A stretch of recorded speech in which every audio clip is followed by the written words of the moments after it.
Hi Libra, welcome po sa ating channel at ito ay inyong Daily Kabay Tarot reading for September 3, 2024. Please be reminded kung naka-resonate kayo, comment down. Kung hindi kayo naka-resonate, ibigay niyo po sa iba kasi channel reading po ito. This is for you Libra ngayong September 3, 2024.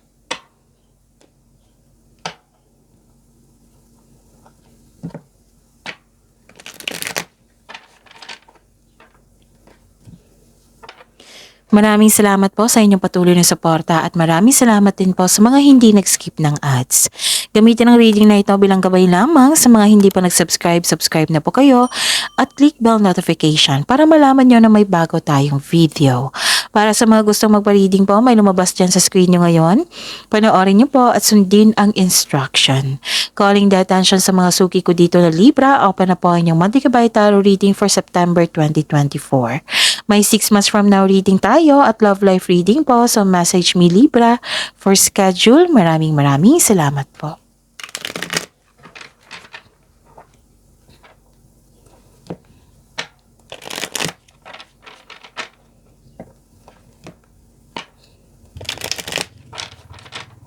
Para po ito sa inyo Libra ngayong September 3, 2024.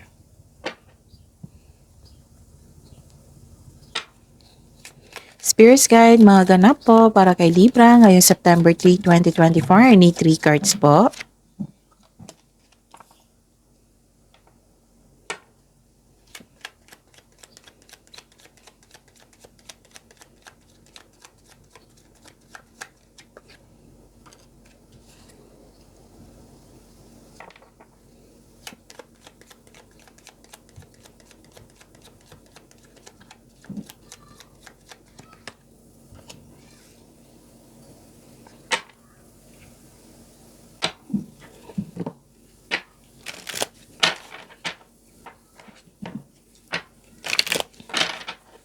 Spirits Guide, mga mensahe niyo po para kay Libra ngayong September 3, 2024. I need 2 cards po.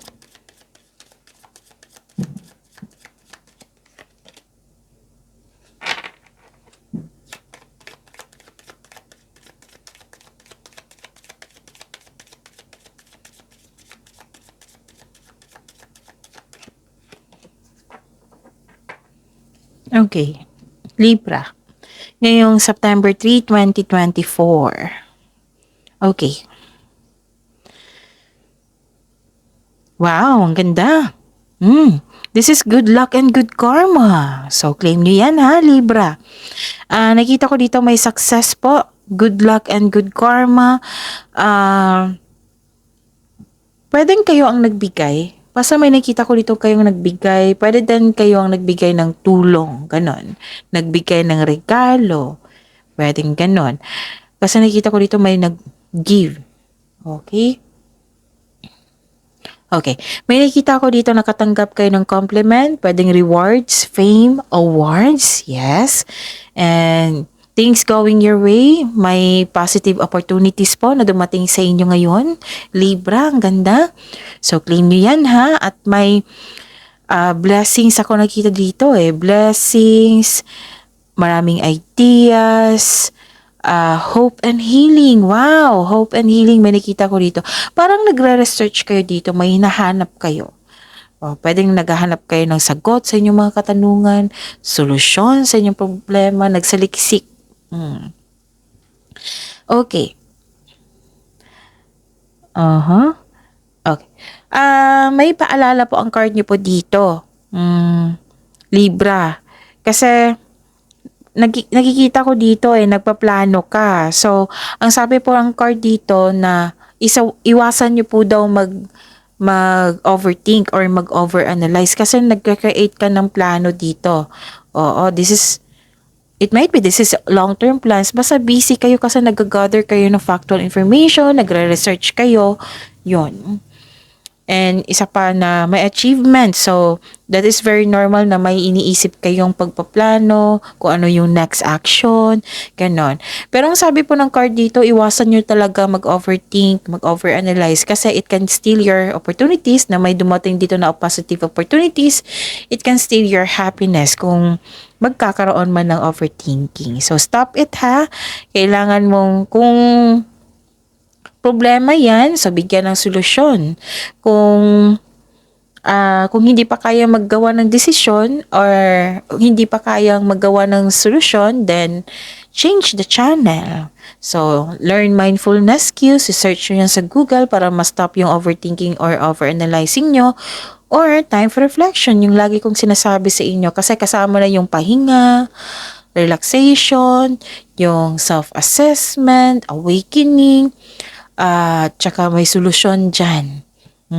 So, time for reflection, i-search nyo din yan sa Google kung paano, kung ano ang process niyan, okay? Yan. So, claim nyo to ha, yung good karma, good luck, good karma, blessings, success, things going your way, positive opportunities, ang daming ganap. Okay, honor your own time of harvest. Honor your own time of harvest. Offer your gifts and blessings as service to the greater good. Kaya pala nakikita ko dito pa lang na parang nagbigay kayo dito eh. Nagbigay or nakatanggap. Kasi mahilig din kayo magbigay. Okay, generous kasi kayo eh. Kayong mga air signs, Gemini, Libra, and Aquarius. Okay. This is harvest. Okay? Harvest, ang ganda niyan. Resulta yan sa sipag at tiyaga nyo.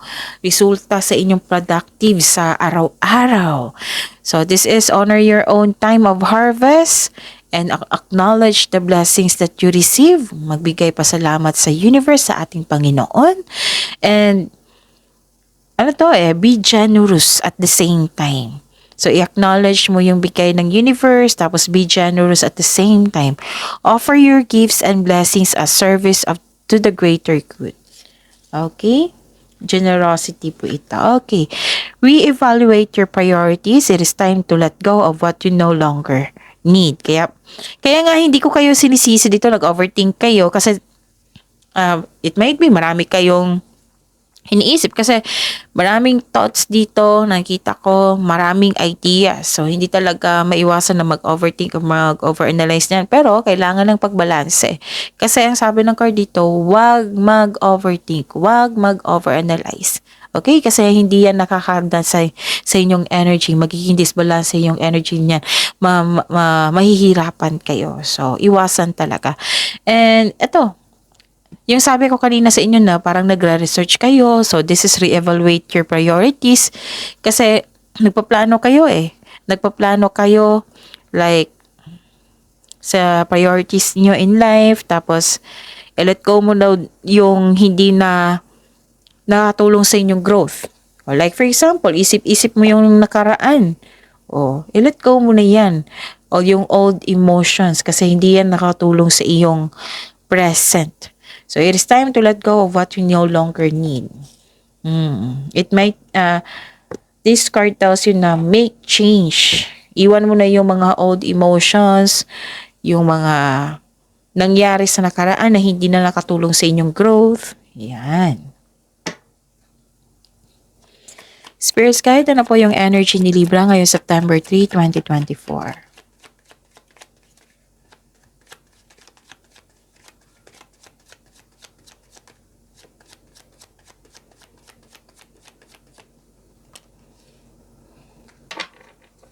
And the clarification po.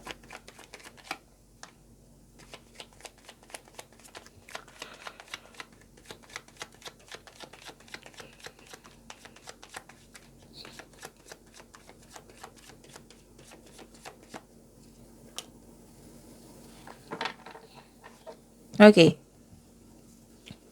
Okay. panoorin niyo po yung last 4 days kabay tarot reading niyo po. Like for example, napanood niyo ito ngayong September 3, 2024. Panoorin niyo po yung September 2, 1, August 31, August 30. Kung may nakita kayo or narinig kayong repeating message, kailangan niyo po iyan bigyan ng atensyon. Kung maaari po, bigyan niyo po ng solusyon at aksyon. Again, calling the attention sa mga suki ko dito na Libra, open na po ang inyong Monthly Kabay Tarot reading for September 2024. May 6 months from now reading tayo at love life reading po. So message me Libra for schedule. Maraming salamat po. Okay, inom muna akong tubig. Saglit lang po.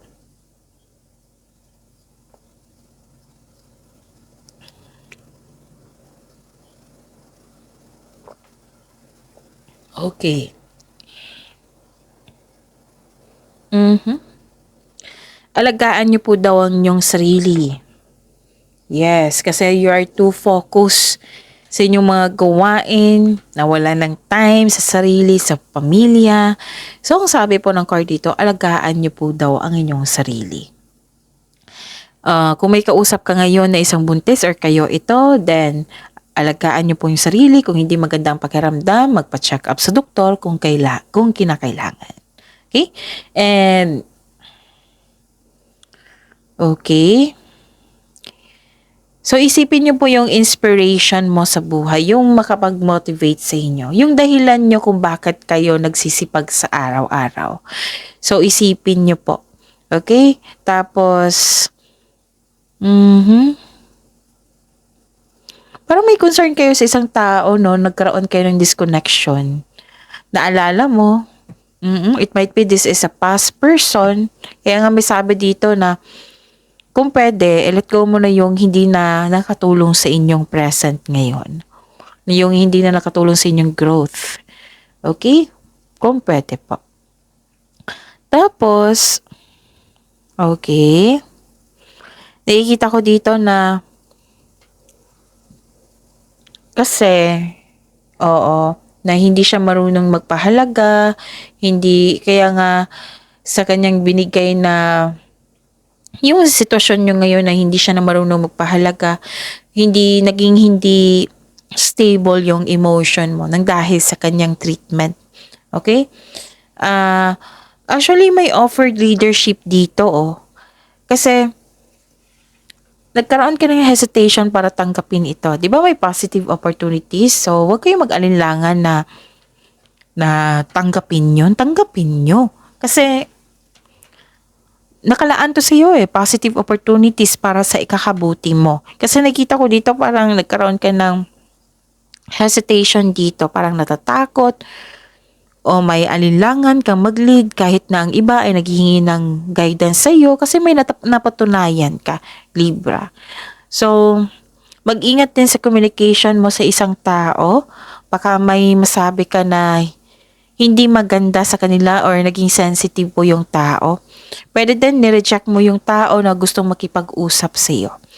Okay? So, ano pa? Maging mahinahon. Oo. Tapos, mag-set kayo ng boundaries kung kinakailangan. Be guarded. Yes. Ano pa? Yung problema dito na hindi nagkaroon ng stable sa inyong emotion, i-work out niyo yan. Okay? Kaya nga may sabi ang card dito baka ito yung nag-trigger sa inyo, nagkaroon kayo ng overthinking. So, hanap kayo ng paraan para makalabas na kayo sa overthinking na yan. Okay? Huwag niyong pahirapan yung sarili niyo. Kasi overthinking, itong naapektuhan kayo, na-distract kayo sa isang treatment ng tao, hindi yan nakakabuti sa iyo. So, find a way to have a solution. Bigyan ng solusyon po. Tulungan niyo po yung sarili niyo, Libra. Okay? Ano pa? Kasi after nito, nakikita ko dito na magkakaroon ng pag-aalaga sa sarili, papasok yung blessings na para sa inyo, na may pera, may unexpected offer, opportunity. So, kailangan ng pasensya dito. Okay? So, i-work out yung talaga yan kasi naghihintay yung blessing sa inyo. Ang ganda-ganda. Spirit's Guide, Career and Money po ni Libra ngayong September 3, 2024. Parang dalawa ito. Kunin ko na ha.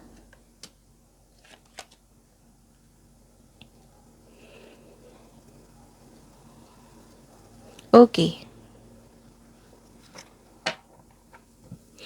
Nakikita ko dito na okay. Lumabas nga siya. Nakikita ko dito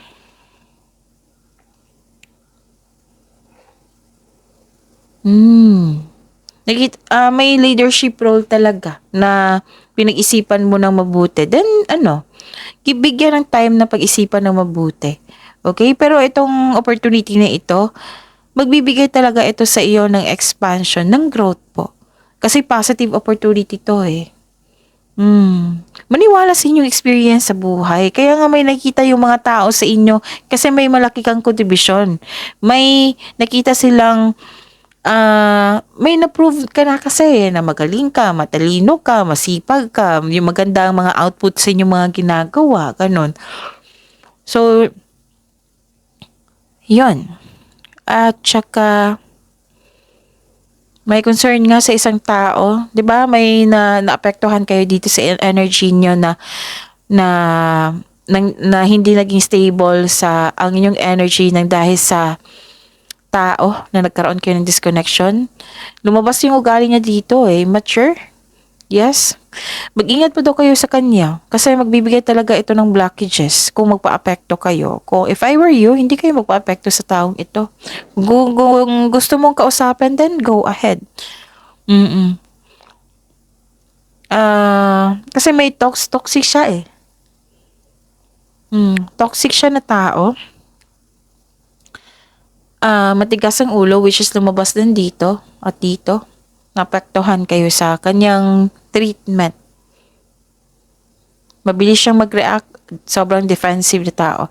Actually, magiging okay naman ang lahat. Yes. Nakikita ko dito yung pagkakasundo at the end of the day. This is major card eh. This is major card na magkakaroon talaga ng pagkakaisa. Okay? May alignment ako nakikita dito eh. You are back on your track. Naging inspired ka, na-motivate ka, gumagawa ka ng paraan para tulungan yung sarili mo, Libra. This is commitment, this is choices. This is unity, pagkakaisa. Actually, may business partner sa iyo or makipag-teammate sa iyo. Basta may isang tao dito na tinutulungan ka. Actually, may nakita ako na muong romance dito sa workplace mo. Or yung partner mo ay katrabaho mo. So, yun, nasabi ko kanina nun na may business partner, may makipag-teammate sa'yo, may isang tao dito na tulungan ka para makamit mo ang layunin mo sa buhay. Maaring siya yung magbigay ng anong tawag dito? Kapital. Para sa negosyo. Para tulungan ka maisakatuparan yung layunin mo. Actually, some of you, okay? Most of you na gusto nyo yung career nyo kasi nagbibigay ito ng financial stability sa iyong buhay at nagagawa mo yung passion mo at the same time. Yes. So, claim this financial stability. Gusto mo yung career mo kasi nagbibigay ito ng ginhawa, financial stability sa iyong buhay. Okay. Yan. You're very inspired here. Puno ng action. This is commitment, promises. This is choices. Wow. So you are back on your track. This is very good.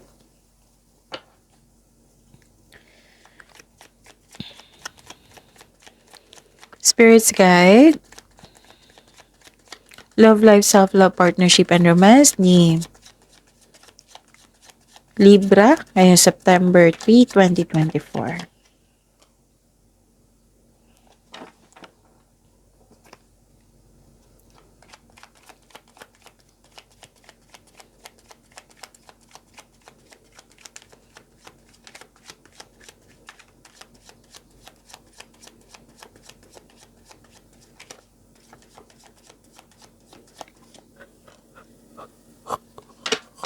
Okay. Maraming salamat po sa patuloy. Puro major, wow.